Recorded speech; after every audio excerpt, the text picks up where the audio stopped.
नमस्कार मंडळी, या पावभाजी खायला. हो, काही स्पेशल नाही, असंच. घरात मंगळवार झाला काल. भाज्या गेल्या मंगळवारच्या उरलेल्या, तर काय करायचं? गेल्या वेळेस मला फरसबी मार्केटमध्ये छान भेटलेली ₹40 किलोने. म्हणून म्हटलं पाव किलो घेऊन ठेवते. पुलाव-बिलाव काय करायचं झालं तर टाकायला. पण शेवटपर्यंत तर ह्यांनी मला कशात ती फरसबी टाकून दिली नाही. बोलतात आम्हाला खायचीच नाही, ती गोड-गोड लागते. म्हटलं गोड-गोड लागतं तर आणली तर आहे. मी बोलली पाव किलोच आहे ना, तर नाहीच, खायलाच तयार नाही. दोघेजणं नाहीच बोलतात आहे. मग शेवटी म्हटलं, की काहीतरी करावंच लागेल. मग काय फ्रिजमध्ये फ्लॉवर होता आणि हा एकच शिमला मिरची होता. म्हणून म्हटलं पावभाजीच बनवते. ह्यांना समजणार पण नाही, की नक्की मी काय टाकलं ह्याच्यात. चव तर चांगलीच पावभाजीचीच लागते.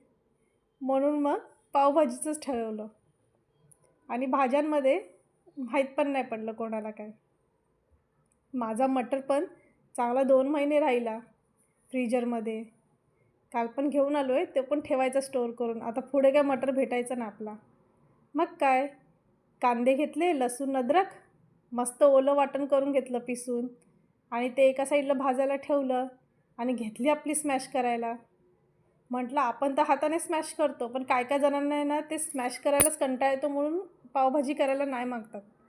मग काय दुसरी अजून एक टेक्निक आहे. भाजी थोडी थंड झाल्यावरती मिक्सरला वाटून घ्यायची.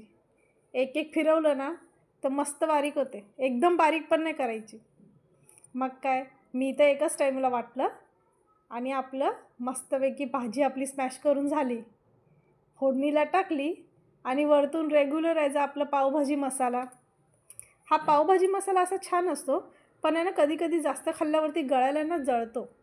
म्हणून मी नेहमी पावभाजी करताना आहे ना थोडीशी बडीशोप टाकते. मग अशी जळजळपणा आहे ना भाजीमध्ये नसतो. भाजी एकदम मस्त बटरी आहे ना स्मूथ वाटते. मी भाजी बनवताना तर कधी बटर टाकला नाही आहे. एवढा मी बटर वापरणारी नाही आहे. फक्त वरतून पाव गरम करताना भाजीला थोडासा वरतून चालतो बटर. मग झाली ना आपली मस्त भाजी. चला मग